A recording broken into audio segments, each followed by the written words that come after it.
வல்ல தேவனிடமிருந்தே வானமும் பூமியும் படைத்த வல்ல தேவனிடமிருந்தே என்னை கடங்கா நன்மைகள் வருமே என் கண்கள் ஏறெடுப்பேனே.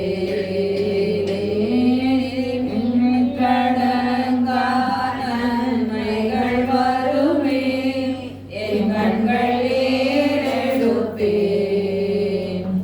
எனக்கு ஆசை வரும் பர்வதம் மேலாய் என் கண்களை ஏறெடுப்பேன். ஆண்டவரே, எங்கள் கண்களை உம்மை நோக்கி பார்க்கிறோம். हे परमेश्वर, हमारी आंखें आपकी ओर है. உங்க வசனத்தை பேசுவதற்கு எங்களுக்கு ஒரு தகுதி இல்லை ஐயா. आपके वचन के बारे में बातें करने के लिए हमारे अंदर कुछ भी योग्यता नहीं है. இன்னும் ஒரு முறை எங்களை பரிசுத்தப்படுத்துவீராக. फिर से एक बार हमें पवित्र कीजिए. ஆண்டவரே, நீர் ஒவ்வொருவர் மேலும் எவ்வளவு அக்கறை உள்ளவராயிருக்கிறீர். देखिए आप परमेश्वर कितने महान है, एक के ऊपर आप कितना प्रेम जताते हैं. ஒன்னாம் நூற்றாண்டுல पहले इतिहास में 2000 வருஷங்களுக்கு முன்பாக இதோ சீக்கிரம்னு நீங்க சொல்வீங்கப்பா. 2000 सालों पहले आपने कहा कि शीघ्र आने वाला हूँ. ஒரு நாள் உங்களுக்கு 1000 வருஷம் போல இருக்கிறபடியா आपके समूह पर एक दिन 1000 सालों एक दिन के समान है. சீக்கிரமாய் வரப்போகிறது. உங்க பிள்ளை மூலமாக அவங்களை போல உள்ளவர்களுக்கு தெரிவிக்கும்படிக்கு शीघ्र आने वाले हैं. वो उस कार्य को आपके बच्चे द्वारा उन बच्चों के समान प्रकट किए हैं. நாங்கள் யாரும் அழிந்து போகக்கூடாது, கைவிடப்படக்கூடாது என்று हम किसी कोई भी नाश नहीं होना चाहिए, त्यागा नहीं जाना चाहिए कर आप लिख कर दिए हैं. உங்கள் இரக்கம் எங்களை கடந்து வருகிறதற்காக நன்றி ஆண்டவரே. आपकी दया हमारे ओर आती है, इसके लिए धन्यवाद. இப்போதும் நீங்க எங்களை மறைத்து நீங்க பேசுங்க. अब भी हमें छुपाकर आप बातें कीजिए. சிங்காசனத்துக்கு முன்பாக இருக்கிற 7 ஆவிகள் மூலமாக அந்த ஆவியானவர் தான் எல்லாருடைய இருதயத்தை திறக்கிறீர் ஆண்டவரே. सिंहासन के सामने 7 आत्मा के सामने सभी को हृदय में आत्मा जी चलाते हैं. நீங்கள் இருதயத்தை திறக்காவிட்டால் ஒரு வசனம் எங்க உள்ளத்துக்கு போகவே. यदि आप हमारे हृदय को नहीं खोलेंगे तो हमारे अंदर एक भी वचन नहीं आएगी. எங்கள் ஒவ்வொருவர் மேலும் உங்கள் இரக்கம் கடந்து வருவதாக. हमारे हर एक के ऊपर आपकी दया आने दीजिए. பெண்களுக்காக இந்த நாட்டில் நியமித்த தேவன் महिलाओं के लिए विशेष रूप पर इस दिनों को आयोजन किया है. நாங்கள் விசேஷித்தவர்களாக வாழ்ந்து சாட்சியாக நிற்கும்படிக்கு நீர் எங்களை நோக்குகிறீர் ஆண்டவரே. आप चाहते हैं कि हम विशेष रूप पर जिंदगी बिताने के लिए. எங்களால் முடியாது, हमसे नहीं होगा, ஆனா உம்மால் முடியும். लेकिन आपसे होगा. உங்க ஆவி எங்களுக்கு தந்திருக்கிறீர். आपके आत्मा को हमारे लिए दिए हैं. ஆவியானவர் சொல்கிறபடி நாங்கள் நடப்போமானால் எங்களை போல பாக்கியசாலி யாருமே இல்லையா. यदि हम आत्मा के अनुसार चलेंगे तो हमारे समान और कोई भाग्यशाली नहीं है. நீங்கள் பேசும். आप बातें कीजिए. இயேசுவின் இனிய நாமத்தில் கேட்கிறோம் பிதாவே. यीशु के मीठे मधुर नाम से मांगते हैं. மீண்டும் உங்கள் யாவருக்கும் இயேசுவின் இனிய நாமத்தில் வாழ்த்துதல். फिर से आप सभी को यीशु मसीह के नाम से बधाई. சங்கீத 68:19-20. भजन संगीता 68, 19 और 20, 19 और 20. 68. என்னாலும் ஆண்டவருக்கு ஸ்தோத்திரம் உண்டாவதாக. நம்மை பாரம் சுமத்ததினாலும் நம்மை ரட்சிக்கிற தேவன் அவரே. நம்முடைய தேவன் ரட்சிப்பை அருளும் தேவனாய் இருக்கிறார். ஆண்டவராகிய கர்த்தரால் மரணத்திற்கு நீங்கும் வழிகள் உண்டு. அல்லேலூயா. हालेलुया. நீங்க இதை மறுபடியும் வாசித்தாதான் புரியும். इसे वापस पढ़ेंगे तो आपको ये आएगा वचन. என்னோடு இந்த வசனம் பேசுனது நான் உங்களுக்கு வைத்தேன். ये वचन मुझसे बातें किया, इसके लिए मैं आपके सामने रख रही हूँ. என்னாலும் ஆண்டவருக்கு ஸ்தோத்திரம் உண்டாவதா. प्रतिदिन हमारे परमेश्वर के लिए धन्य है. அவருடைய ஜீவன் நமக்குள்ள இருக்கு. उनकी आत्मा हमारे अंदर है. அது குற்றுயிரா இருக்கக்கூடாது. वो बिना जीवन का नहीं होना चाहिए। அல்லேலூயா. हालेलुया। அவர் பெருகவும் நான் சிறுகவும் வேண்டும்னு யோவான் சொன்னாங்க. यूहन्ना कहते हैं कि आप बड़े और मैं कटू कर कर। யோவான் சொன்னாங்க அவருக்கு ஆவி அளவில்லாமல் கொடுக்கப்பட்டிருக்கிறது. योहान बपतिस्मा कहते हैं कि उनके अंदर आत्मा को उंडेला गया है। ஏன்னா அவங்க எப்பவும் வசனத்தையே பேசுறாங்க. क्योंकि वो हमेशा वचन के बारे में बातें करते हैं। இப்பவும் வசனம் நமக்கு ஜீவனா இருக்கிறது. अभी भी वचन हमारे लिए जीवन है। அந்த வசனத்தை தியானிக்க தியானிக்க நாமும் பலசாலிகளாக மாறுறோம். उस वचन को ध्यान करते करते हम बलशाली बन जाते हैं। இது சங்கீதக்காரர் சொல்றாங்க, इस भजन संगीता वाला कहता है, என்னாலும் ஆண்டவருக்கு ஸ்தோத்திரம் உண்டாவதாக. हर प्रतिदिन परमेश्वर की धन्य हो। நம்மை பாரம் சுமத்தினாலும் हमारे बोझ उठाता है, நம்மை ரட்சிக்கிற தேவன் அவரே. वही हमारा उद्धार करता परमेश्वर है। எதுக்கு நம்ம மேல பாரம் சுமத்துறாரு? क्यों हमारे ऊपर बोझ आता है? நம்ம உலகத்துல இருக்கோம். हम संसार में है, எதை செய்யக்கூடாதுன்னு நினைக்கிறோமோ அதையே நம்ம செய்வோம். जिसे नहीं करना कर कर चाहते हैं उसी को कर बैठते हैं। இப்போ நம்ம மேல பாரம் சுமத்தினாலும் நம்மை ரட்சிக்கிற தேவன் அவர்தான். हमारे ऊपर बोझ रखने पर भी हमारा उद्धार करता परमेश्वर वही है। அல்லேலூயா. हालेलुया। அடுத்த வசனம் நம்முடைய தேவன் ரட்சிப்பை அருளும் தேவனாய் இருக்கிறார். दूसरा वचन ऐसा कहती है कि वही हमारे लिए बचाने वाला परमेश्वर है। எல்லாரையும் ரட்சிக்கணும்னு அவருடைய கிருபை சூரிய கிரணங்கள் போல பூமியில வருது. देखिए सभी को उद्धार करने के लिए सूरज के किरण के समान सभी के ऊपर आता है। ஆண்டவராகிய கர்த்தரால் மரணத்துக்கு நீங்கும் வழிகளும் உண்டு. परमेश्वर के अनुग्रह से अधर्म के मार्ग पर से भी अलग होना है। எப்போதும் அவரை துதி சூத்திரங்கள் சொல்வதற்கு நம்ம வச்சிருக்காங்க. देखिए हमें क्यों परमेश्वर रखे हैं कि हमेशा उसकी स्तुति स्तोत्र बलि चढ़ाने के लिए। நம்ம ஆத்மா அவருக்காக உண்டாக்கப்பட்டிருக்கிறது. हमारी आत्मा उन्हीं के लिए उत्पन्न हुआ है। ஏன்னா நம்ம அந்த ஆத்மா அவருக்காக உண்டாக்கப்பட்டிருக்கப்படியா இந்த ஆத்மா அவருக்குள் இருக்கலன்னா அந்த ஆத்மாவுக்கு சமாதானம். देखिए ये आत्मा उन्हीं के लिए उत्पन्न हुआ है। यदि आत्मा के अंदर उनकी आत्मा नहीं है तो शांति नहीं मिलेगा। அல்லேலூயா. அல்லேலூயா. அல்லேலூயா. அல்லேலூயா. அப்ப நமக்குள்ள இருக்க அவர் ஜீவ சுவாசத்தை ஊற்றி அந்த ஆத்மா நமக்குள்ள இருக்க ஆத்மா देखिए परमेश्वर उनकी जीवन की आत्मा को हमारे अंदर फूके है। அப்போ அவரால தான் என் வாழ்க்கையும் உங்க வாழ்க்கையும் பூரணமாக்கப்படுது. उन्हीं के द्वारा मेरा और आपके जीवन संपूर्ण होगा। அவரால் இல்லாம நம்ம ஒண்ணுமே செய்ய முடியாது. उनके अलावा हम कुछ नहीं कर पाएंगे। அல்லேலூயா. அல்லேலூயா. அல்லேலூயா. உன்னத பாட்டு 1 அதிகாரம் 7 வசனம் வாசிப்போம். विशेष श्रेष्ठ गीत में पहला अध्याय 7वां वचन। என் ஆத்தும நேசரே, உமது மந்தையை எங்கே மேய்த்து அதை மத்தியானத்தில் எங்கே மடக்குகிறீர்? எனக்கு சொல்லும். உமது தோழரின் மந்தைகள் அருகே அலைந்து திரிகிறவனைப் போல நான் இருக்க வேண்டியது என்ன? யார் இப்படி சொல்லலாம்? ये कौन ऐसा लिखता है? कौन बताता है? சொல்லுங்க. அதானே சுனிமேல் தான். सुनिमिति लिखती है। சுலமித்தியனா?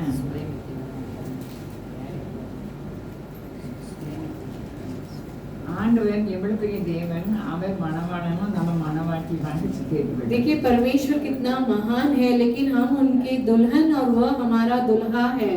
இவங்க சொல்றாங்க, यह कहती है, என் ஆத்தும நேசரே, உமது மந்தை எங்கே மேய்த்து அதை மத்தியானத்தில் எங்கே மடக்குகிறீர்? ये मेरे प्राण प्रिय मुझे बता, तू अपनी भेड़ बकरियां कहाँ चराता है? दोपहर को तू उन्हें कहाँ बैठाता है? எனக்கு சொல்லுங்க. ஆண்டவர் காணலை இப்போ அவங்களுக்கு. देखिए परमेश्वर अभी इनकी नजरों में नहीं दिखते हैं। அப்போ உமது தோழரின் மந்தைகள் அருகே அலைந்து திரிகிற போல நான் என்ன இருக்கணும்? நான் உங்க பிள்ளைலாம் நான் ஏன் இப்படி அலைஞ்சு தெரியணும்? देखिए मैं तो आप ही की बेटियों में ऐसे क्यों गुम गुम कर ऐसी हमारी संगियों के भेड़ बकरियों के पास हो।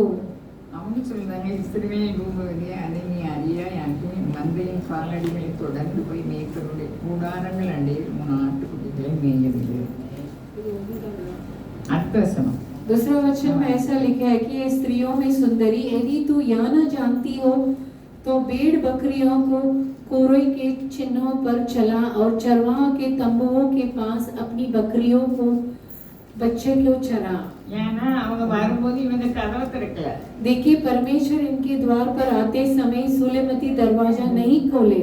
ஏன்னா நான் படுக்கைக்கு வந்துட்டு நான் எப்படி மறுபடியும் திரும்ப வந்து நான் கதவை திறப்பேன்னு मैं சொல்லி अपने काट पर बिछोने में आ गई, अब मैं उठकर कैसे द्वार खोलूं कर बोलने लगी। அவங்க கூப்பிடுறது இவங்களுக்கு பூரிப்பா இருக்குது, சந்தோஷமா இருக்கு, ஆனா கதவை திறக்கல. परमेश्वर की बुलाहट इनके अंदर आनंद लाती है, लेकिन ये द्वार नहीं खोले।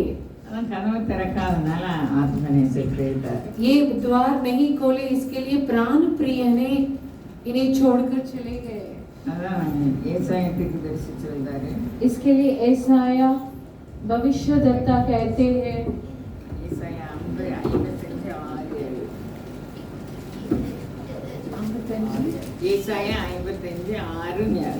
ऐसाया 55 छठा वचन और 7वां वचन। கர்த்தரை கண்டடையத்தக்க சமயத்தில் அவரை தேடுங்கள், அவர் சமீபமாய் இருக்கையில் அவரை நோக்கி கூப்பிடுங்கள். துன்மார்க்கன் தன் வழியையும் அக்கிரமக்காரன் தன் நினைவுகளை விட்டு கர்த்தரிடத்தில் திரும்ப கடவன், அவர் அவன் மேல் மனதுருகுவார். நம்முடைய தேவனிடத்திற்கே திரும்ப கடவன், அவர் மன்னிக்கிறதற்கு தயை பெருத்திருக்கிறார். அல்லேலூயா. இந்த பெண் வந்து அவர் மேல ரொம்ப அன்பா இருக்காங்க. देखिए सुलेमती स्त्री परमेश्वर के ऊपर बहुत प्रेम जताती है, ஆனா அவர் வரும்போது அவங்க கதவை திறக்கல. लेकिन परमेश्वर वहाँ आते ये उन्हें उनके लिए द्वार नहीं खोले। இப்போ அவங்க போயிட்டாங்க. अब वो चल पड़े।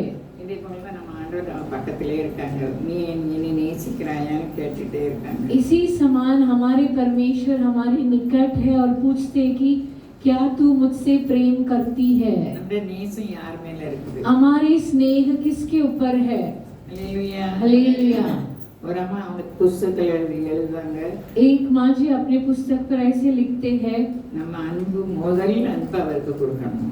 पहला और प्रेम परमेश्वर को दिखाना चाहिए। அந்த முதல் அன்பை கொடுத்தாதான் அவர் ஏற்றுக்கொள்வாராம். उस पहला और प्रेम को दिखाएंगे तो ही परमेश्वर हमें स्वीकार करेंगे। அப்போ முதல் அன்புனா ஆவின் கனியாகி அந்த அன்புல ஒரு பழுது இருக்க கூடாது. आत्मा के उस फल में पहला प्रेम है, उसमें कुछ भी मिलावट नहीं होना चाहिए। பழுது அல்லேலூயா. हालेलुया। அல்லேலூயா. அல்லேலூயா. பேசுகிற நானும் உங்களோட சேர்ந்து தான் நான் இதை ஆராய்ச்சி பண்ணிட்டு இருந்தேன். जो बातें करने वाली मैं भी अपने आप को मिलाकर इसमें ध्यान कर आपसे बताती हूँ। நம்ம வாசித்த வேத பகுதியை எத்தனை பேர் கவனிச்சீங்களோ தெரியாது. देखिए कितना जिन ध्यान से सुने उस पढ़ा हुआ वचनों को। அவர் சீக்கிரம் வரப்போறார். परमेश्वर जल्द आने वाले हैं। அதாவது காலம் சமீபமாயிடுச்சுன்னு சொல்லப்படுது. समय निकट है कर पवित्र शास्त्र कहती है। நம்ம நாட்கள் கொஞ்ச நாட்கள் தான் இருக்குது. देखिए हमारे पास कुछ दिनों ही है। அவர் வருகை சீக்கிரமாக வரப்போகுது. परमेश्वर की आगमन जल्द है। இப்ப நம்ம வாசித்த சங்கீதம் சொல்லுது, देखिए हम पढ़ा हुआ भजन संगीता ऐसा कहता है, அவர் நம்ம மேல பாரு சுமத்தினாலும் देखिए वो हमारे ऊपर बोझ रखता है तो भी हमारा उद्धार करता परमेश्वर ஏன் वही பாரு है। சுமத்துதாரு? நம்ம எண்ணங்கள் வந்து நம்ம பிள்ளைகள் வேற, அடுத்த பிள்ளைகள் வேற நம்ம நினைப்போம். देखिए हमारी सोच हमारे ऊपर क्यों बोझ आता है, क्योंकि हम हमारे बच्चे को अलग तरह से और पराये बच्चे को अलग तरह से सोचते हैं। யாக்கோபு எழுதுறாரு, அன்பு ராஜரீக பிரமாணம். याकूब लिखते हैं कि प्रेम राजनीतियों की प्रमाण है कर ஆண்டவர் சொல்றாரு, உன்னை போல பரனை நேசி. परमेश्वर ऐसे कहते हैं तू जैसा अपने ऊपर प्रेम जताते है उसी समान दूसरे के ऊपर भी कर மத்தேயுல ஆண்டவர் சொல்றாங்க, நீ மற்றவங்க உனக்கு என்ன செய்யணும்னு நினைக்கியோ அதை நீ மற்றவங்களுக்கு செய்யணும்னு சொல்றாங்க. मत्ती में ऐसे लिखा है तू कुछ चाहता है तुझे करे कर उसी समान तू दूसरों को भी कर நம்ம மாம்சத்துல உள்ளவங்களா இருக்கும். हम तो मांस में है। அதனால நம்ம பாரம் நம்ம மேல ஏன் பாரம் சுமத்துறாங்க? நம்ம சிந்தை சரி கிடையாது. क्यों हमारे ऊपर बोझ रखते हैं? क्योंकि हमारी सोच में साफ नहीं है। ஏன்னா பவுல் சொல்றாங்க, கிறிஸ்து இயேசுவின் சிந்தை உங்களுக்கு இருக்கணும். पौलुस ऐसे कहते हैं कि मसीह की सोच ही आपके अंदर होना चाहिए। எங்களுக்கும் கிறிஸ்துவின் சிந்தை இருக்குன்னு சொல்றாங்க. वो कहते हैं कि हमारे अंदर मसीह की सोच है कर அப்ப நமக்கு இப்ப யாருடைய சிந்தை இருக்குது? आज हमारे अंदर किसकी सोच है? கிறிஸ்துவின் சிந்தைனா தேவனுடைய வார்த்தையும் मसीह की सोच मतलब परमेश्वर की वचन மனித ஆவியின் மூலமாக உண்டாயிருக்குது. मनुष्य की आत्मा के द्वारा वो होती है। இப்போ தேவ வசனத்தால் நம்ம நிரப்ப நிரப்ப நம்ம ஆவி தேவனுடைய சிந்தையாக மாறி देखिए हम परमेश्वर के वचन को अपने अंदर भरते भरते मसीह की सोच में हो जाएंगे। அதனால இந்த உலகத்தில் உள்ள ஒண்ணுமே நமக்கு ஆசை இருக்காது। वैसे होते समय इस संसार की चीजों में हमारे अंदर आशा नहीं आएगी। நம்ம எனக்கு வேணும்ன்ற எண்ணமே போயிடும்। हमारी सोच में मेरे लिए कर वो सोच चली जाएगी। ஆண்டவர் சொல்றாங்க நம்ம வந்து உலகத்துக்கு வெளிச்சமா இருக்கோம்னு சொல்றாங்க। परमेश्वर कहते हैं कि तुम संसार के लिए उजियाला हो कर। அப்போ நம்ம உலகத்துக்கு வெளிச்சமா இருக்கவங்களை பற்றி வேதம் சொல்லுது, உங்கள் நற்கிரியைகள் எல்லாருக்கும் முன்பாக பிரகாசிக்க வேண்டும்னு சொல்லப்பட்டிருக்கு। जो भी संसार के लिए ज्योति है, आपके अच्छे कर्म सबके लिए भला होना चाहिए कर। அல்லேலூயா। அல்லேலூயா। அப்போ நம்ம வார்த்தையால நம்ம இடையை கட்டணும்னு ஆண்டவர் சொல்றாங்க। परमेश्वर कहते हैं कि वचन से हमें बांधना चाहिए कर। இந்த சங்கீதக்காரர் சொல்றாரு, நம்ம மேல பாரம் சுமத்துறாரு, நம்மை ரட்சிக்கிற தேவன்னு சொல்றாங்க। लेकिन यहाँ भजन संगीता कहते हैं कि हमारे ऊपर बोझ आते हैं, फिर भी हमारी उद्धार करता परमेश्वरी है। நம்முடைய தேவன் ரட்சிப்பை அருளும் தேவனாய் இருக்கிறார்னு சொல்றாங்க। हमारे परमेश्वरी उद्धार करने वाला परमेश्वर है कर लिखा है। ஆண்டவராகிய கர்த்தராய் மரணத்துக்கு நீங்கும் வழிகள் உண்டு। यहोवा के प्रभु के अनुसार मृत्यु से भी हम बचाते हैं। நம்ம காரியம் இதெல்லாம் செத்து போயிட்டு இது நடக்காது அப்படி நம்ம நினைச்சாலும் அதை ஜீவன் உண்டாக்க அவர் வல்லவர்। देखिए हम सोचते हैं कि हमारी ये सब कार्य मर गया है कर सोचते पर भी परमेश्वर उसे जिलाने के लिए सामर्थ्य भरा परमेश्वर है। அதுக்கு ஒரு இலக்கண வசனம் இருக்குது। उसके लिए एक व्याकरण का वचन है। லூக்கா 16:12 लूका 16:12 में ऐसा लिखा है, வேறொருவனுடைய காரியத்தில் நீங்கள் உண்மையுள்ளவர்களாய் இராவிட்டால் உங்களுக்கு யாருண்டை சொந்தமாக்க கொடுப்பவர் யார்? இந்த வசனத்துல எவ்வளவு புதைபொருள்। देखिए यहाँ वचन में लिखा है कि और यदि तुम पराया धन में सच्चे न ठहरे तो तुम्हारा ही उस तुम्हें कौन देगा। என் பார்வையில் இதுல ரொம்ப புதையல்। मेरी नजरों के अनुसार यहाँ बहुत गुप्त बातें हैं। வேறொருவருடைய காரியத்தில் நீங்கள் உண்மையுள்ளவர்களாய் இராவிட்டால், यदि तुम पराये धन में सच्चे न ठहरे तो உங்களுக்கு யாதொன்றை சொந்தமாய் கொடுப்பவன் யார்? तो जो तुम्हारा है उसे तुम्हें कौन देगा। இப்ப நிறைய நமக்கு தேவையா இருக்குது। देखिए हमारे लिए बहुत जरूरतें हैं, நிறைய நமக்கு வேண்டியதா இருக்குது। हमारे लिए बहुत कुछ चाहिए। அப்போ நமக்குள்ளது நமக்குன்னு இல்லாம நம்ம தயாள குணமா உள்ளவங்களா இருக்கணும்னா, देखिए हमारा ही नहीं कर सोचते दूसरों को है कर दयालु रहना चाहिए। ஏசாயா தீர்க்கதரிசி எந்த அதிகாரம்ல யாருக்கு ஞாபகம் இருக்கோ, தயாளன் லோபின்னு வரும்। 36 என்னன்னு தெரியல। ऐसाया में ऐसे लिखा है कि दयालु और दूसरों के लिए देता है कर वो कौन सा वचन है कर मालूम नहीं है।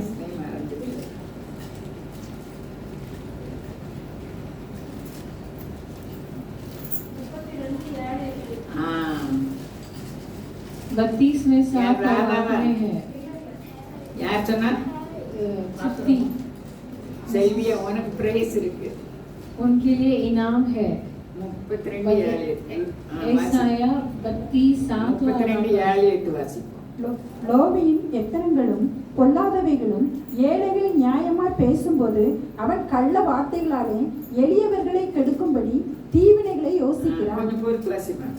லோபியின் எத்தனங்களும் பொல்லாதவைகள், चली के चालें बुरी होती है। ஏழைகள் நியாயமாய் பேசும்போது वो दुष्ट युक्तियों निकालता है कि दरिद्र को भी झूठी बातें में அவன் கள்ள வார்த்தைகளாலே எளியவர்களை கெடுக்கும்படி தீவினைகளை யோசிக்கிறான்। लूटे जबकि वह टीक और नम्रता से भी बोलता है। அல்லேலூயா। அல்லேலூயா। யாரு? லோபி, கஞ்சத்தனம்। அதாவது பொருளை சேர்த்து எங்க கொண்டு போறாங்க ये व्यक्ति कौन है? चली है और ये कंजूसगिरी करता है ஏழைகளை கெடுக்கும்படியா தீவினையை யோசிக்காங்க। और दरिद्र को चाल में फंसाता है और झूठी बातें में वो लूट लेता है। நமக்கு நீதிமொழிகள் அடிக்கடி நான் சொல்லுவேன், யாபேசும் சொல்லுவான், தீவினை நன்மையை யோசிக்கிறவர்களுக்கும் नीति वचन में ये वचन लगातार हम बताते हैं और पासवान भी बताते हैं। கிருபையும் சத்தியமும் உண்டு. जो भी भलाई कार्य सोचता है उनके लिए अनुग्रह और सत्य होगा। First தீமையை யோசிக்கிறவர்களுக்கு जो भी बुराई को सोचता है, தவறுகிறார்கள் அல்லவோ. जो बुराई सोचता है वो डगमगाता है। அப்ப இந்த லோபி என்ன செய்தாரு? வசனத்தை விட்டு தவறுதாரு. देखिए एक छली मनुष्य वचन से हट जाता है தீமையை யோசித்து கள்ள வார்த்தைகளை எளியவர்களுக்கு ஏமாத்தி और பேசுறாரு. बुराई को सोचकर दरिद्र को भी झूठी बातें से लूट करता है। தயால குணம் உள்ளவன் தயாளமானவைகளை யோசிக்கிறார். जो दयालु है वो दयालु सोचता है தயாளமானவைகளிலே நிலைத்தும் இருக்கிறார். और उदारता में स्थिर भी रहेगा। நமக்கு என்ன குணம் வேணும்? நமக்கு முன்பாக ஜீவனையும் மரணத்தையும் வச்சிருக்காரு, ஆசீர்வாதத்தையும் சாபத்தையும் வச்சிருக்காரு. देखिए हमारे अंदर कौन सा गुण होना चाहिए? हमारी नजरों के सामने परमेश्वर जीवन भी रखे हैं, आशीष भी रखे हैं और நமக்கு மாத்திரம் இல்ல, நம்ம சந்ததியும் அது பாதிக்குது. हमारे लिए केवल नहीं, हमारी संतान को भी वो आ गिरती है। எப்போதும் ஆண்டவருக்கு நன்றி சொல்லவும், लगातार परमेश्वर को धन्यवाद चढ़ाना है। நமக்கு உரியதுன்னு எண்ணாதபடிக்கு जो भी हमारा है वो हमारा है कर कर न सोचते हुए நானும் நீங்களும் தயாள குணம் உள்ளவர்களா இருக்கும்படி ஆண்டவரை எதிர்பார்க்கிறார். परमेश्वर चाहते हैं मैं और आप दयालु रहना चाहिए कर कर। அல்லேலூயா. அல்லேலூயா. அப்போ நாம் அவர்தான் படைச்சாரு. எல்லா பூமி முழுவதும் அவருடைய பொருளால நிறைஞ்சிருக்கு. परमेश्वर ही हमें सृष्टि की है, संसार भर परमेश्वर का चीजों से भरा है। நமக்கு ஆண்டவர் போஷிக்கிறதும் அவருடைய கிருபை. जो हमें भोजन परमेश्वर की अनुग्रह से ही मिलता है। அல்லேலூயா. அல்லேலூயா. நம்ம கருத்தற்ற தன்மையா நம்ம மனம் போல நடப்பதனால அவரை இழந்து விடுகிறோம். देखिए अपने मनमानी से और जाते हैं चलते हैं इसलिए परमेश्वर को खो बैठते हैं। சின்ன காரியனாலும் பெரிய காரியனாலும் தேவனிட்ட போய் நம்ம கேட்டா அவர் பதில் சொல்வார். छोटे कार्य होने दीजिए, बड़ा कार्य होने दीजिए, हम परमेश्वर के पास पूछना चाहिए, परमेश्वर उत्तर देंगे। உலக கவலை பாவம்னு சொல்லுது. संसार की दुखी पाप है कर कर पवित्र शास्त्र ஏன்னா कहती है। இஸ்ரவேலின் நம்பிக்கையாக அவர் இருக்கிறார்.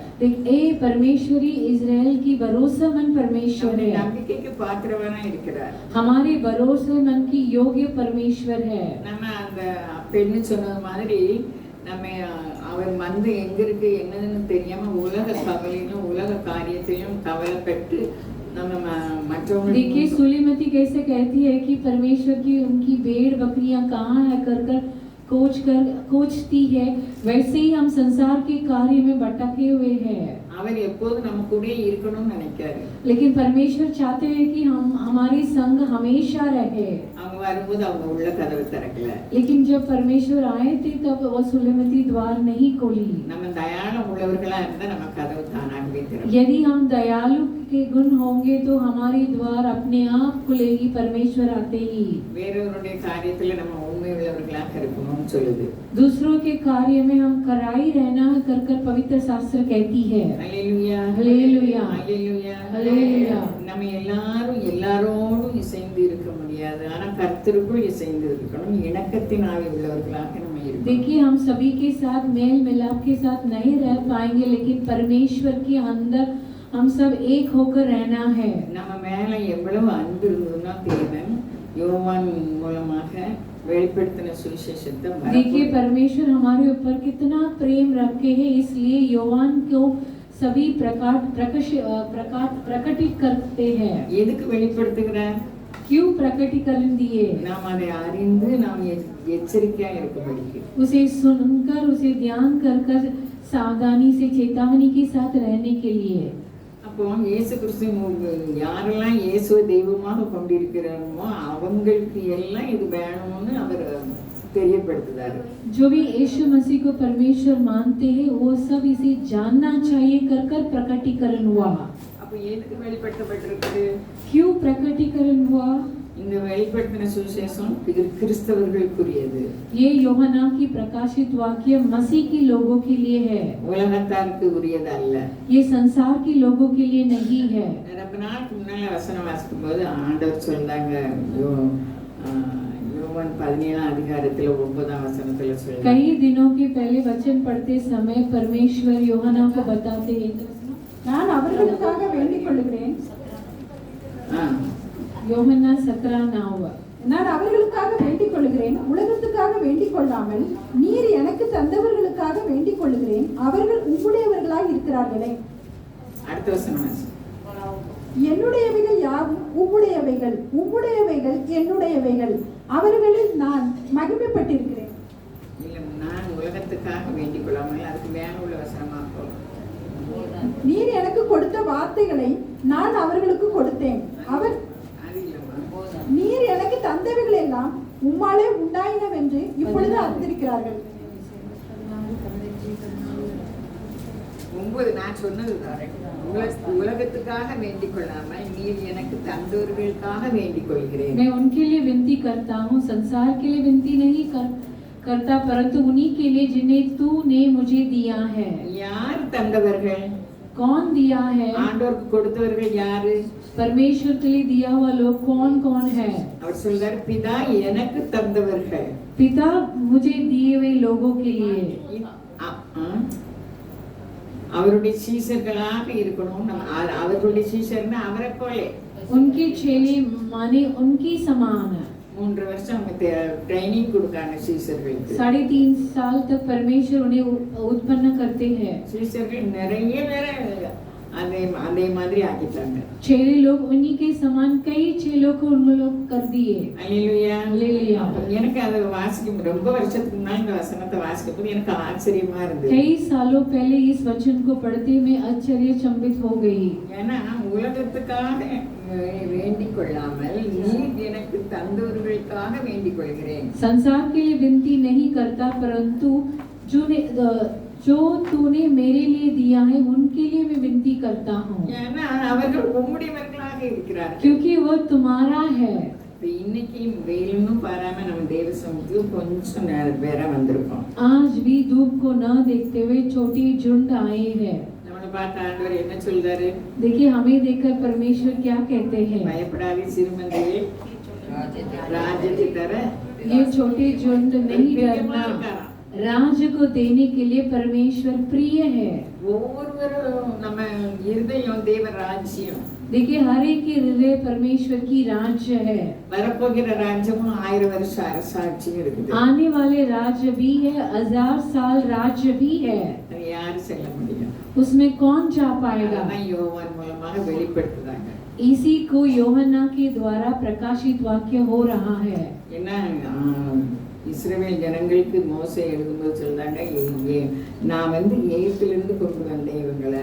इजराइल को मूसा लिखते समय लिखता है कि मैं ये लोगों को அடிமைகளாக मिस्र से गुलाम थे उन्हीं को लेकर आया हूँ. அடிமைகளாக இருந்த இவர்களை நான் எகிப்திலிருந்து கொண்டு வந்தேன், அதனால் இவங்க என் ஊழியக்காரர்கள். मूसा ऐसा लिखता है कि ये गुलामी से मिस्र से इन्हें लेकर आया हूँ, इसलिए ये मेरा सेवक है.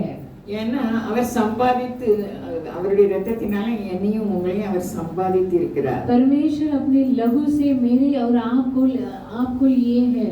அவருடைய இரத்தம் நம்ம சகல பாவங்களையும் நீக்கி சுத்திகரிக்குது. उनके लहू हमारे सभी पापों को धोकर शुद्ध करती है. நம்ம எவ்வளவு பாக்கியவான்கள். देखिए हम कितने धनी हैं. நமக்கு இம்மைக்குரிய ஆசீர்வாதத்தையும் சம்பாதித்து தந்திருக்கிறார், மறுமைக்குரிய ஆசீர்வாதத்தையும் சம்பாதித்து தந்திருக்கிறார். परमेश्वर इस संसार के लिए आशीष भी रखे हैं और आने वाले संसार की आशीष भी रखे हैं. 4 வசனத்துல இருந்து 8 வசனம் வெளிப்படுத்தின சுவிசேஷத்துல சொல்லுது. प्रकाशित वाक्य 4 वचन से 8वां वचन तक लिखा है.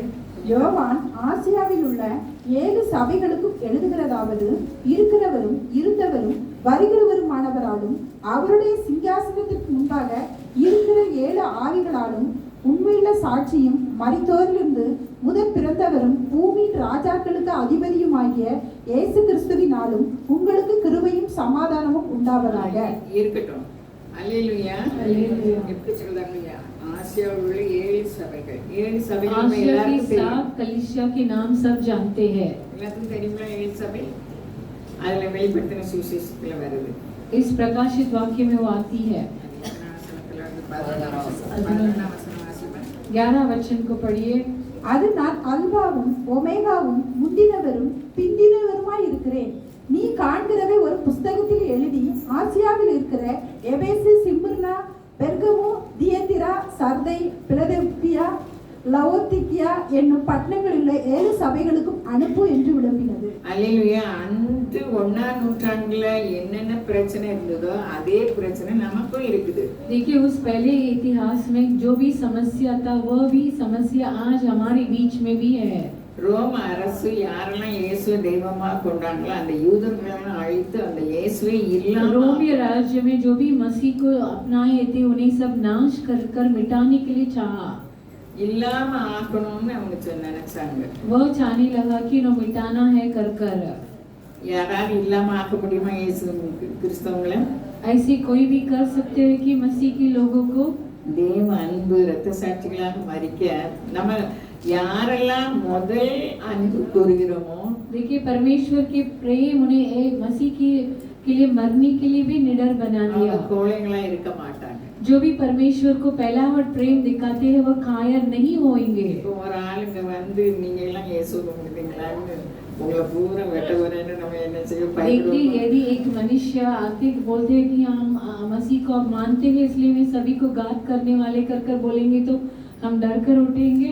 தேவ அன்பு நமக்கு இருந்தா கோழைத்தனம் வராது. வெட்டினா வெட்டிட்டோம். यदि हमारे अंदर परमेश्वर के प्रेम है तो हम कायर नहीं रहेंगे. யாரெல்லாம் அப்படி मारना சொல்றீங்க? है तो मार दो करके बोलेंगे. कौन बताएंगे? எனக்கு உலகம் சொந்தம் இல்ல. क्योंकि ये संसार हमारे लिए नहीं है. அல்லேலூயா. இது வந்து 70 80 தான். इस संसार में 70 80 90 न तो 100. அப்போ நம்மளுக்கு 1000 வருஷம் அரசாட்சி இருக்கு. देखिए हमारे लिए 1000 साल की राज्य है. நமக்குன்னு ஆசீர்வாதம் வச்சிருக்காரு. हमारे लिए परमेश्वर आशीष रखकर छोड़े है.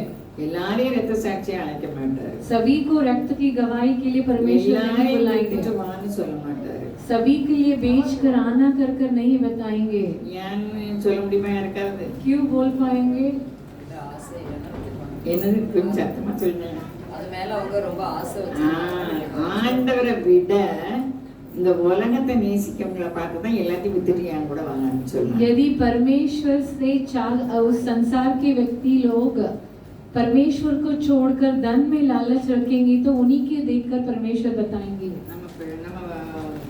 இந்த வேத படத்தில் நம்ம வாசித்தோம். யோவானா के प्रकाशित वाक्य पहला अध्याय में हम पढ़े थे. அவருடைய சிங்காசனத்துக்கு முன்பாக என்ன இருக்குது? उनके सिंहासन के सामने क्या था? 7 ஆவிகள். 7 आत्माओं था. முதல்ல பிதாவை சொல்றாங்க.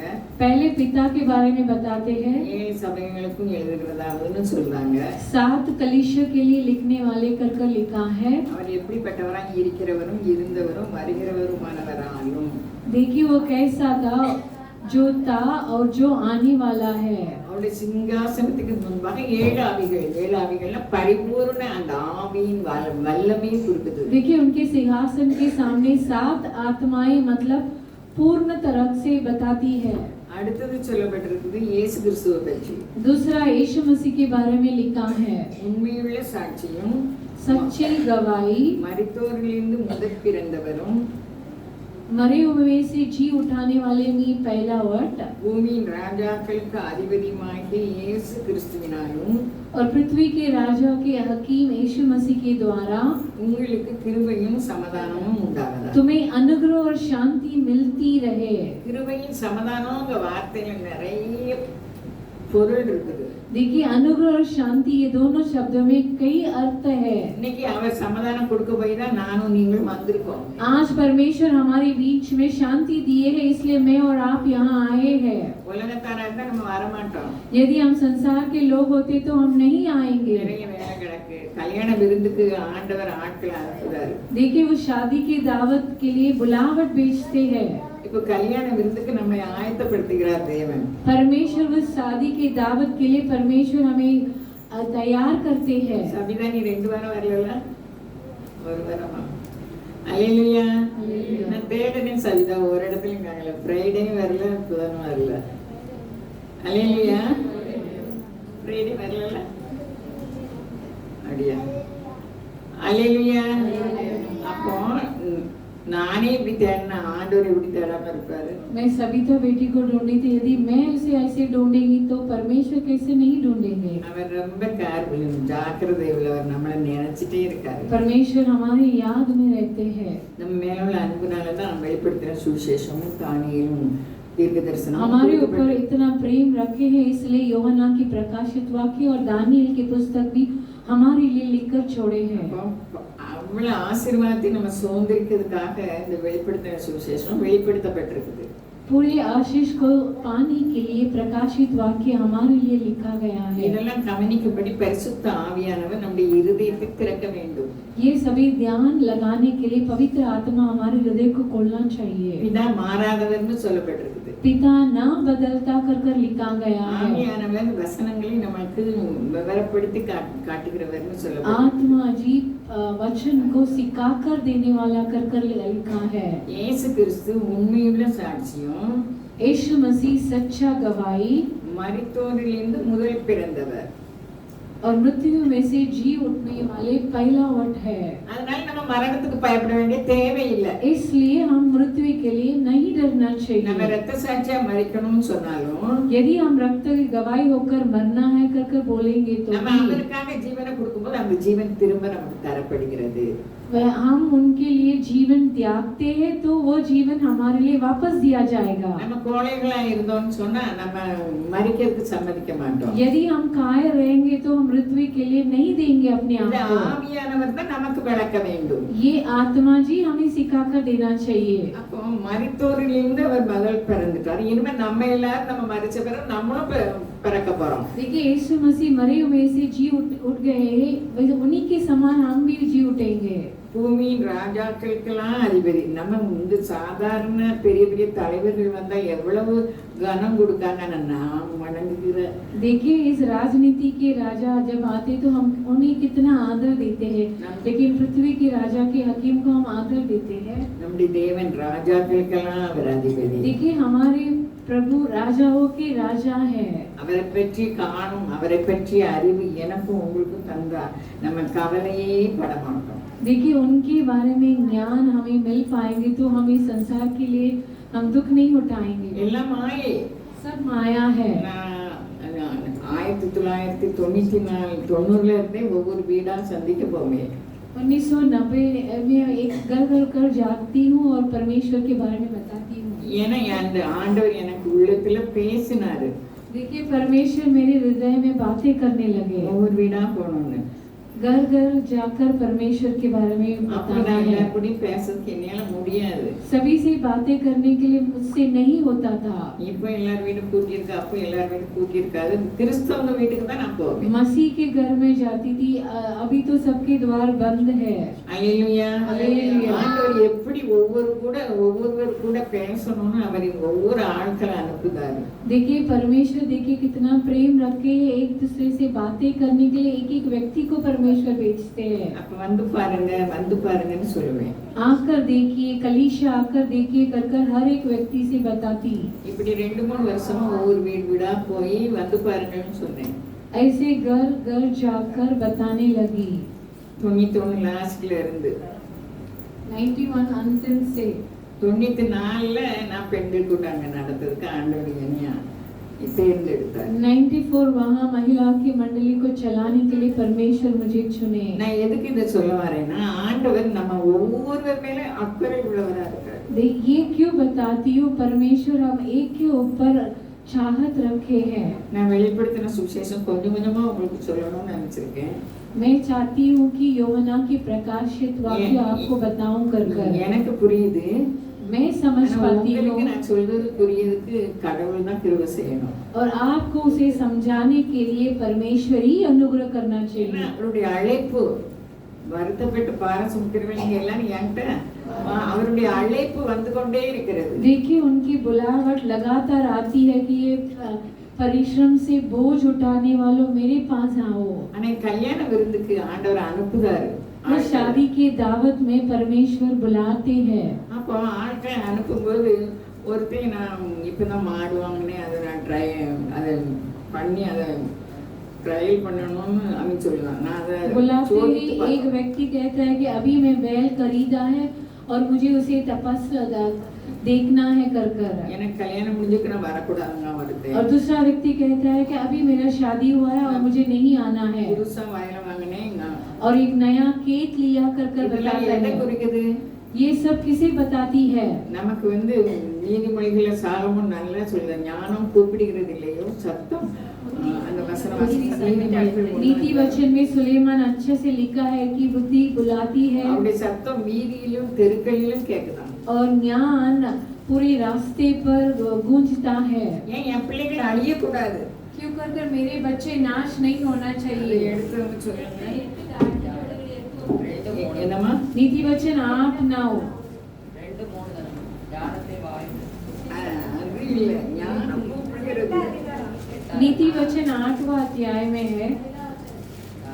पहला वचन 1 அதிகாரம் 20ஆம் வசனத்துல இருக்குது. नीति वचन पहला अध्याय 20वां वचन में भी लिखा है। ஞானமானது வெளியே நின்று கூப்பிடுகிறது. बुद्धि सड़क में ऊंचे स्वर से बुलाती है। வீதிகளில் சத்தமிடுகிறது. ஞானம்னா யாரு? இயேசு बुद्धि माने कौन है? यीशु मसीह और चौकों में प्रचार करती है அது சந்தடியுள்ள தெருக்களின் சந்திலும் और चौकों के प्रचार करती है। ஒளிமுக வாசலில் நின்று கூப்பிட்டு वह बाजारों की भीड़ में पुकारती है பட்டணத்தில் தன் வார்த்தைகளை வசனித்து சொல்கிறது. और फाटकों के बीच में और नगर के भीतर यही बातें बोलती है। பேதைகளே, நீங்கள் பேதமை விரும்புவதும் ये बोले लोगों, तुम कब तक बोलेपन से प्रति रखोगे? நிந்தனைக்காரரை நீங்கள் நிந்தனையில் பிரியப்படுவதும் ये टट्टे करने वालों, तुम कब तक टट्टे करने से प्रसन्न रहोगे? மதிநேரே நீங்கள் ஞானத்தை வெறுப்பதும் எது வரைக்கும் இருக்கும்? நான் உங்களை கூப்பிடுவேன். ये मूर्खो, तुम कब तक ज्ञान से बैर रखोगे? मैं तुम्हें बुलाता हूँ। உங்க மனசுபடியே நீங்க இருக்கீங்க. अपने मनमानी से चलते हैं। என் அழைப்பின் சத்தம் உங்களுக்கு கேட்கல. मेरी बुलावट तुम्हारे कानों पर नहीं आता। அப்போ அவரை ஒவ்வொரு நிமிஷமும் என் சந்தடியுள்ள தெருக்கள்ல हर एक मिनट वो बाजारों की भीड़ में पुकारती है வீதிகளில और फाटकों के बीच தன் में வார்த்தைகளை வசனித்து அவர் சொல்லுகிறார். अपने वचन को वो बोलती है। யாருக்கு கேட்கப்படும்?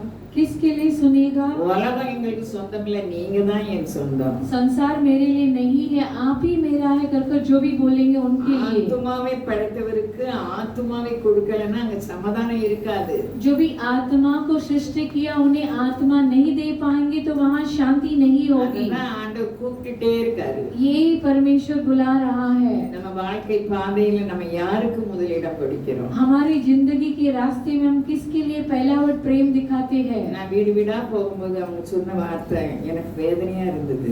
मैं घर घर परमेश्वर के बारे में बताने के लिए जाती हूँ, जो भी उत्तर दिए वो मुझे वेदना पहुंचाई। சிலவங்க நான் சொன்னதை கேட்டு வந்தாங்க. कुछ लोग मेरे बुलाहट को सुनकर आए। சிலவங்க சொன்னாங்க என் செயினெல்லாம் அடவு வச்சிருக்கேன், நான் கயிறு போட்டிருக்கேன், நான் எப்படி வர முடியும்? कुछ लोग ऐसे कहने लगे मेरी दाहिनों को ब्याज में रखी हूँ, मैं रस्सी डाली हूँ, मैं कैसे आ पाऊंगी? இது மனசுக்கு வேதனையா இருந்துச்சு. ये मेरे मन में वेदना लाई। அப்ப இது எதை குறிக்குது? ये किसके बारे में बताती நீங்க है? சொல்லுங்க. பெருமையை குறிக்குது.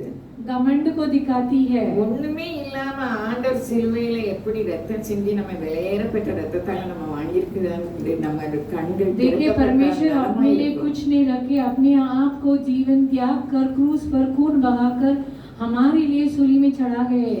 நீ என் வார்த்தையின்படி கேளு. ஓசியா தீர்க்கதரிசி சொல்றார், நீ என்னை மறந்தா நான் உன் பிள்ளைகளை மறப்பேன். ओसिया भविष्यद्वक्ता ऐसे कहते हैं, यदि तू मुझे भूलेगी तो मैं तेरे बच्चे को भूल जाऊंगा। 2 நாள் என் பையன் ரொம்ப கஷ்டப்பட்டான். 2 दिनों तक मेरे छोटे लड़का बहुत समस्या उठाया था, தம்பி மனைவி बहुत कष्ट उठाया था। மெட்ரிக்கா வரும்போதெல்லாம் அவன் ரொம்ப கஷ்டப்பட்டான். जब पासवान के परिवार हमारे घर पे आए थे बहुत कष्ट उठाया அப்போ था। நம்ம நிந்திக்கப்படுகிறோம், हम तो निंदा पा रहे நம்ம हैं, வாதிக்கப்படுகிறோம். हम तो कष्ट அது उठाते हैं, முக்கியம் இல்ல.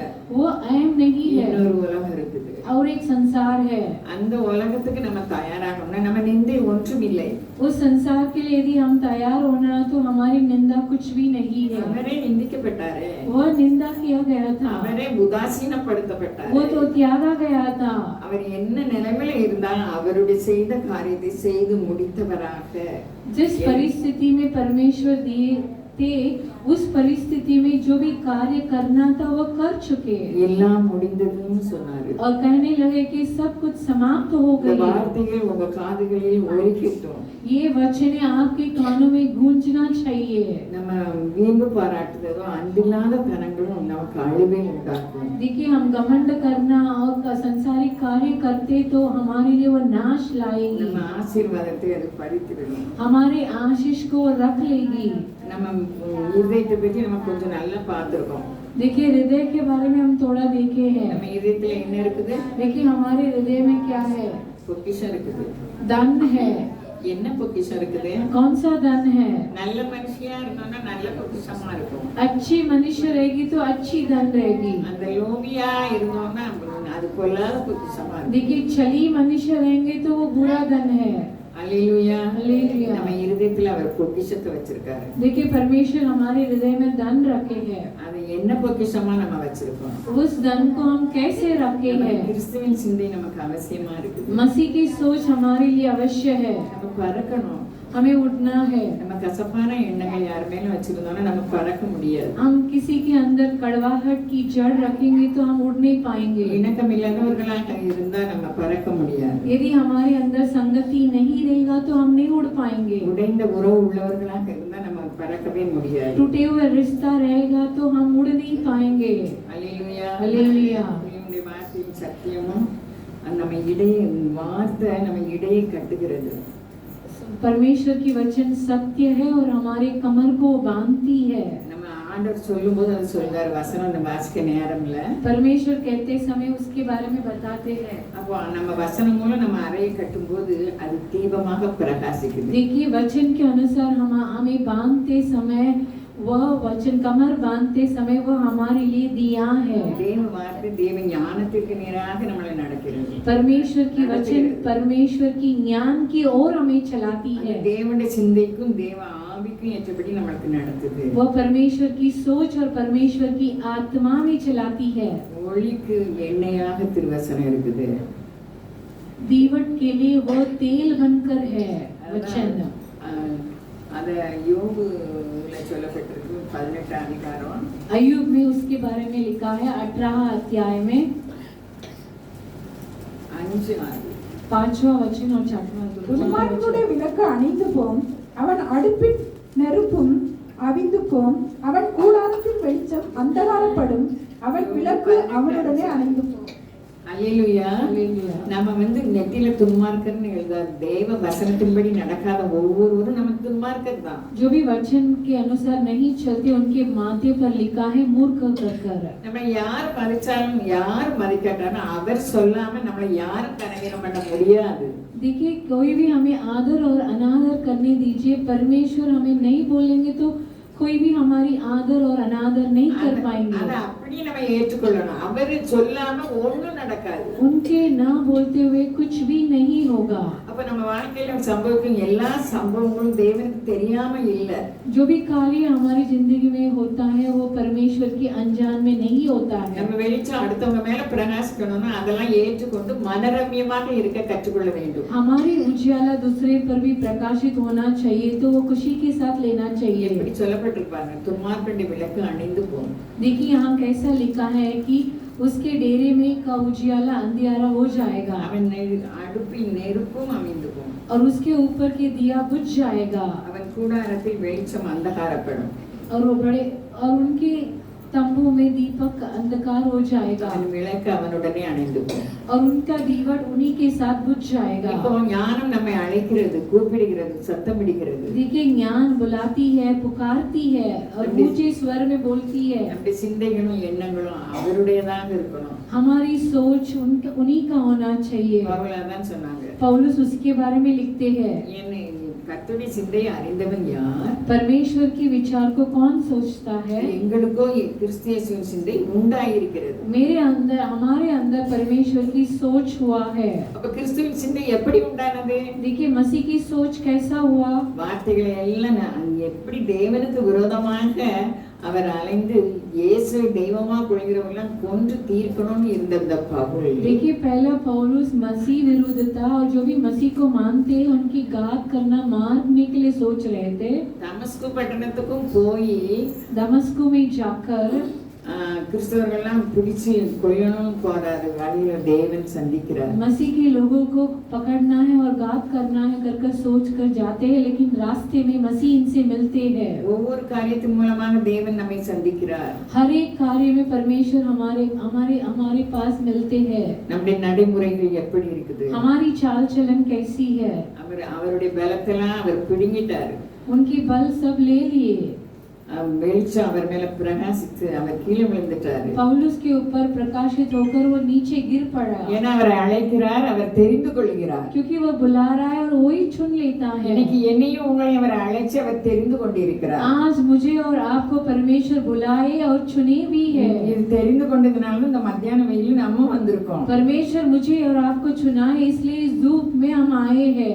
இவ்வுலகத்திலும் உலகத்தின் உள்ளதிலும் இச்சாகிறீர்கள் என்று யோவான் சொல்கிறாரு। इस संसार में और संसार के कार्य में आशा मत रखना कर कर யோவான் लिखते हैं। ஆண்டவர் மேல உள்ள அன்பு எல்லாவற்றையும் வெறுக்க செய்யும்। देखिए परमेश्वर के ऊपर हम कितना प्रेम रखते हैं और सभी को हम हटने के लिए सभी संसार के प्रेम पर हम आशा नहीं நம்ம रखेंगे। பிள்ளைகளுக்கு அது செய்யணுமே இது செய்யணுமேன்னு நினைக்க வேண்டாம்। देखिए हाय मेरे बच्चे के लिए ये कार्य करना है वो कार्य करना कर कर नहीं सोचना है। அதான் நான் ஒரு வார்த்தையை கேட்டு நேத்து நினைக்கிறேன்।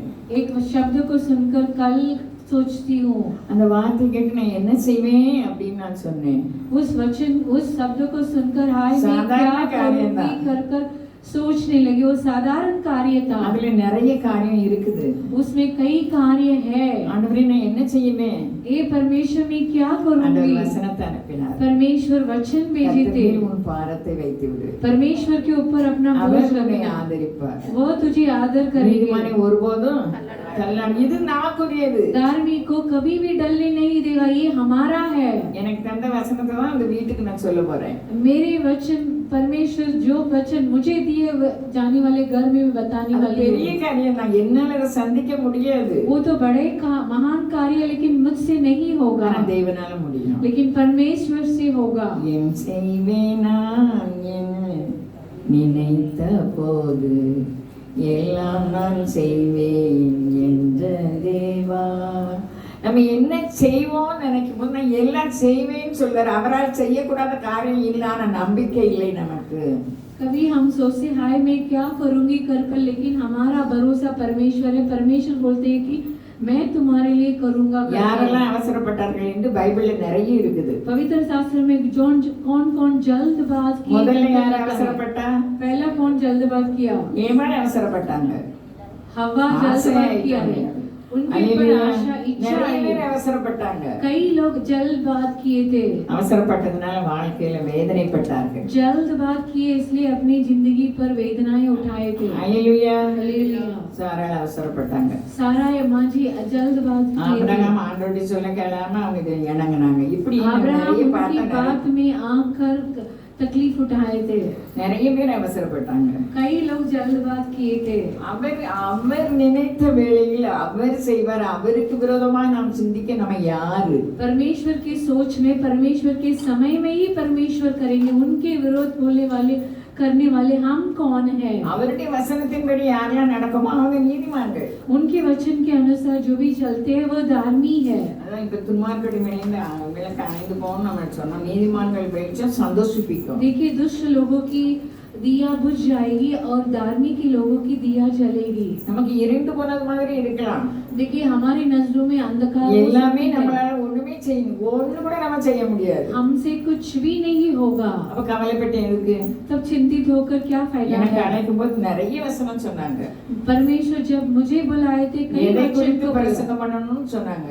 किसके बारे में प्रचार करना है उसी के बारे में बताए थे। கவலைப்படுவதனால் ஒரு முழத்தை உனக்கு கூட்ட முடியுமா, குறைக்க चिंतित முடியுமா? होते कि एक हाथ उठा सकते हैं क्या, बढ़ा सकते क्या, घटा सकते हैं। அப்ப கவலைப்பட்டு என்னது? பாவம்। और चिंता कर कर क्या फायदा होने, वो पाप है। நானும் நீங்களும் இன்னைக்கு வந்திருக்க நம்ம நீதிமான்கள்। मैं और आज जो भी आए वो धार्मी है। வெளிச்சம் சந்தோஷிப்பிக்கும்। उजाला खुशी लाएगी। அப்போ கட்டளையே விளக்கு, வேதமே வெளிச்சம். आज्ञा ही उजियाला है, वचन ही उजियाला है। வாசிக்க நேரம்ல நான் வெளிப்படுத்தினது 1வது அதிகாரத்தை முடிச்சிடணும்னு நினைச்சேன். प्रकाशित वाक्य पहला अध्याय को मुझे बताना है कर ஆனா நான் सोच कर आई। முடிச்சிடுவேன். ஏன்னா பாஸ்டர் சொல்வாரு இன்னைக்கு முடிக்கலன்னா அடுத்த வாரம் முடிப்பேன் அப்படின்னு சொல்வாரு. पासवान बोलते थे कि ये हफ्ता नहीं होगा तो आने वाला हफ्ता में बता पाऊंगा। இருப்பிடத்தை சொல்லுனேன், வாசிக்க வேண்டாம்.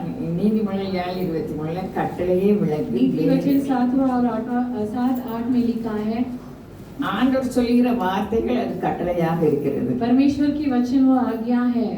ஆண்டவர் சொல்றாரு உன் இனத்தையும் ஜனத்தையும் விட்டு வான்னு சொல்றாரு. உன் சொந்த புத்தி வேண்டாம், அது அக்கிரமம். परमेश्वर अब्राहम को कहते हैं अपने खुद के रिश्ते को छोड़कर आ जाना, अपनी खुद की बुद्धि पर नहीं चलना, वो अधर्म है कर அதான் கட்டளையே விளக்கு, वही आज्ञा ही दीवट है, வேதமே வெளிச்சம். वचन ही उजियाला है। வேதனால வேத வசனம் தான். यही वचन है, போதக சிக்ஷையே ஜீவ வெளி. जो भी उपदेश करता है वही उसी में डांट और போதக अच्छी कार्य சிக்ஷை करता है। நம்ம ஒழுங்கா ஜெபிக்கும், ஒழுங்கா ஆண்டவருடைய வசனத்தை கேட்கும், ஒழுங்கா அதன்படி செய்தோமோ என்னமோ அது தெரியாது, அவருக்கு தான் தெரியும். देखिए हम बराबर प्रार्थना करते हैं, बराबर वचन सुनते हैं, वो परमेश्वर जानते हैं। ஆனா அவருடைய வசனத்துக்கு நம்ம காத்திருக்க முடியாம நம்ம காரியம் செயலிழந்து கிடக்குதுன்னு देखिए उसके கவலைப்பட்டு वचन கண்ணீர் पर விடுறோம். धीरज न रखते हुए हमारी कार्य में सफल नहीं है कर हम चिंतित और आंसू बहाते हैं। நான் அவருடைய வசனத்தை நம்ம கையில வச்சுட்டு நம்ம கவலைப்படணும். देखिए उनकी वचन को हाथ पर रखकर हम चिंता उठाते हैं। எல்லா தடைகளையும் அவர் காண்கிறார், सभी रुकावट को परमेश्वर देखते எல்லா हैं, காரியத்தையும் அவர் காண்கிறார். सभी कार्यों को परमेश्वर देखते हैं। அப்போ உங்களுடைய வசனம் என் கால்களுக்கு தீபம், என் பாதைக்கு देखिए, வெளிச்சமா. आपके वचन मेरे लिए उजियाला है और मार्ग में दीवट है। நம்ம முகத்தை பிரகாசிக்க செய்வாரு. हमारे चेहरों को प्रकाशित करेंगे। சங்கீதக்காரர் இப்படியாக சொல்றார் 119:70 நான் உங்களுடைய 119 में भजन संगीत ऐसा लिखा है, நான் உங்களுடைய வசனத்துக்கு காத்திருக்கிறபடியா मैं आपके वचन को बाट जोता हूँ, इसके लिए உமக்கு பயந்தவர்கள் என்னை கண்டு சந்தோஷப்படுவார்கள். आपके डर वयो मुझे देखकर खुशी होगे। இது சங்கீதம் 119:74. ये भजन संगीता 119:74 में அப்போ है। வசனம் அவர் பவுலுக்கு பவுல் தீமோத்தேயுக்கு எழுதும்போது சொல்றாங்க அன்றியும் पौलुस तीमोथी को लिखते समय लिखा है, அந்த வசனம் வாசிப்போம். 2 दूसरा तीमोथी 3 அதிகாரம் 7 வசனம் பார்ப்போம். तीसरा वचन 7वां वचन, तीसरा अध्याय में 7वां वचन। 2 தீமோத்தேயு दूसरा तीमोथी தெரியும், அந்த வசனமும் வரணும். அன்றியும் 12 வசனம், 12 वचन, அன்றியும் 2 தீமோத்தேயு 3:12 அன்றியும் கிறிஸ்து இயேசுவுக்குள் தேவ பக்தியாய் நடக்க மனதாய் இருக்கிற யாவரும் துன்பப்படுவார்கள். पर जितने मसीह यीशु में भक्ति के साथ जीवन बिताना चाहते हैं वह सब सताए जाएंगे। ஏன் அப்போ நம்ம துன்பப்படுத்துறதுக்காக நம்ம ஏன் இந்த வசனத்தை கைக்கொள்ளணும்? क्यों हमारे लिए वेदना उठाना है और ये वचन को क्यों आज्ञा पालन करना है? கிறிஸ்து இயேசுவுக்குள் தேவ பக்தியாய் நடக்க மனதாய் இருக்கிற யாவரும் துன்பப்படுவார்கள். पर जितने मसीह यीशु में भक्ति के साथ जीवन बिताना चाहते हैं वह सब सताए जाएंगे। அந்த துன்பத்துல ஒரு மகிழ்ச்சி இருக்குது. उस सताए जाने में एक आनंद है। அந்த துன்பத்துல தேவன் நம்ம கூட பேசுகிறார். उस दुख समस्या में परमेश्वर हमारे बीच में बातें करते हैं। அந்த சங்கீதக்காரன் சொல்றாரு நான் உங்களுடைய வசனத்துக்கு காத்திருக்கிறபடியால் உமக்கு பயந்தவர்கள் என்னை கண்டு சந்தோஷப்படுவார்கள். तेरे डर हुए मुझे देखकर आनंदित होंगे क्योंकि मैंने तेरे वचन पर आशा लगाई है। நம்ம துன்பப்பட்டாலும் மெரிய அது உள்ள நிறைய பொக்கிஷம் இருக்குது. देखिए यदि हम सताए जाते हैं उसके अंदर कई धन है। அல்லேலூயா. அல்லேலூயா. ஒருவையா பின்னால வரணும்னா அவனே சிலுவையை எடுத்துட்டு வாங்கன்னு சொல்லியிருக்காரு. यदि मेरे पीछे आना चाहते हैं तो अपने अपने क्रूस हो लेकर मेरे पीछे आओ कर लिखा है। ஆண்டவர் ஆசீர்வாதத்தை சம்பாதித்து தந்திருக்காரு. परमेश्वर आशीष को हमारे लिए रखे हैं। நம்ம ஆசீர்வாதத்தை யாரும் பறிக்க முடியாது. हमारी आशीष को कोई भी छीन नहीं पाएंगे। ஏழு சபைகளுக்கும் அதை எழுதுன்னு ஆண்டவர் யோவானுக்கு சொல்றாரு. देखिए 7 कलीसियों के लिए लिख कर யோவானா को बताते हैं। அப்போ நம்மிடத்தில் அன்பு கூர்ந்து தமது இரத்தத்தினாலே நம்முடைய பாவங்களால நம்மை கழுவி நான் 6ஆம் வசனம் வாசிக்கிறேன். 1 வெளிப்படுத்தின சுவிசேஷம் प्रकाशित वाक्य पहला अध्याय 6वां 5 वचन। நிமிஷம் கூட இல்ல. நம்முடைய பிதா நம்மை கழுவி பாவங்கள நம்ம கழுவி हमारे पापों को धोकर நம்முடைய பிதாவாகிய தேவனுக்கு முன்பாக நம்மை ராஜாக்களும் ஆசாரியரும் ஆக்கின அவருக்கு மகிமையும் வல்லமையும் என்றென்றைக்கும் உண்டாயிருப்பதாக. हमारे ஆமென். पिता के सामने याजक और राजा बना दिया और परमेश्वर को அது स्तुति और அப்படியே महिमा ஆகும். हो कर वो वैसी होगा कर है। அல்லேலூயா. அல்லேலூயா. அவருடைய சொந்த ரத்தத்தினால் நம்ம மேல அன்பு கூர்ந்து हम उनके खुद के लहू हमारे ऊपर प्रेम रखकर பிதாவாகிய தேவனுக்கு முன்பாக ராஜாக்களும் ஆசாரியருமா ஆக்கியிருக்காரு. पिता परमेश्वर के सामने राजा और याजक बना அவர் दिया। வரப்போறாரு. वो जल्द आने वाले हैं। மேகங்களுடனே வருகிறார். वो मेघ के बीच में आने वाले எல்லாருடைய हैं। கண்கள் அது காணும். सभी आंखें उन्हें அவரை देखेंगी। குத்தினவர்களும் காண்பார்கள். जो भी उन्हें भेद किए वे सब उन्हें देखेंगे। அப்போ அவருடைய தெரிந்தெடுக்கப்பட்ட நம்ம அவரை காணும்போது சந்தோஷப்படுவோம். चुने हुए हम उन्हें देखते समय आनंदित होंगे। அவருடைய வருகை நமக்கு சந்தோஷமா இருக்கும். उनकी आगमन हमारे लिए आनंद है। ஆனா फिर ஆண்டவர் வேண்டான்னு போனவங்களுக்கு எப்படி இருக்கும்? लेकिन जो குழப்புவார்கள். परमेश्वर नहीं चाहिए कर गए वो वेदना அது उठाएंगे। நம்மளுக்காக இது எழுதப்பட்டிருக்கிறது. ये सब हमारे लिए लिख कर रखा है। அப்போ ஆண்டவர் இதை பார்த்து நம்ம திரும்பணும் அப்படின்னு இது எழுதி வச்சிருக்காங்க இந்த 1ஆம் அதிகாரம். परमेश्वर इसे देखकर हम मन फिराना है कर लिखा है। அப்போ அவர் கர்த்தருடைய நாள் ஆவிக்குள்ளாகி இதெல்லாம் பேசுகிறார் ஆண்டவர். वो परमेश्वर के दिनों में आत्मा में होकर परमेश्वर யோவானா से बातें करता है। வெளிப்படுத்தின சுவிசேஷம் 1ஆம் அதிகாரம் 9ஆம் வசனம் சொல்லுது, உங்கள் சகோதரனும் 9वां वचन में ऐसा लिखा है, तेरा भाई இயேசு கிறிஸ்து நிமித்தம் வருகிற உபத்திரவத்திற்கும் यीशु की क्लेश और राज्य में அவருடைய ராஜ்யத்துக்கும் उनके राज्य அவருடைய பொறுமைக்கும் और धीरज में உங்கள் உடன் பங்காளியா இருக்கிற யோவானாகிய நான். तुम्हारा सहभागी यूहन्ना मैं। இவன் தேவனுக்கு பிரியமான சீசன். यह परमेश्वर के प्रिय चेला था। இவங்களை பற்றி சொல்லிட்டு திவ்ய வாசகன்னு. इसमें इनके बारे में लिखा है कि दिव्य स्वभाव இவர் वाला। என்ன சொல்றார்? உங்கள் சகோதரன். आपका भाई कर लिखा है। அப்ப இயேசு கிறிஸ்து நிமித்தம் உபத்திரம் நமக்கு இருக்குது. यीशु मसीह के द्वारा हमारे लिए समस्या நம்ம है। காரியத்துல தடை இருக்குது. हमारे कार्य में रुकावट அது है, பெருசு இல்ல. लेकिन वो बड़ा नहीं அவருடைய है। ராஜ்யத்துக்கும் उनके राज्य அவரை போல நம்ம பொறுமையா இருக்கணும். ஆவின் கனியில நீடிய பொறுமைன்னு சொல்லி இருக்குது. आत्मा के फल में लिखा है कि महाधीरज।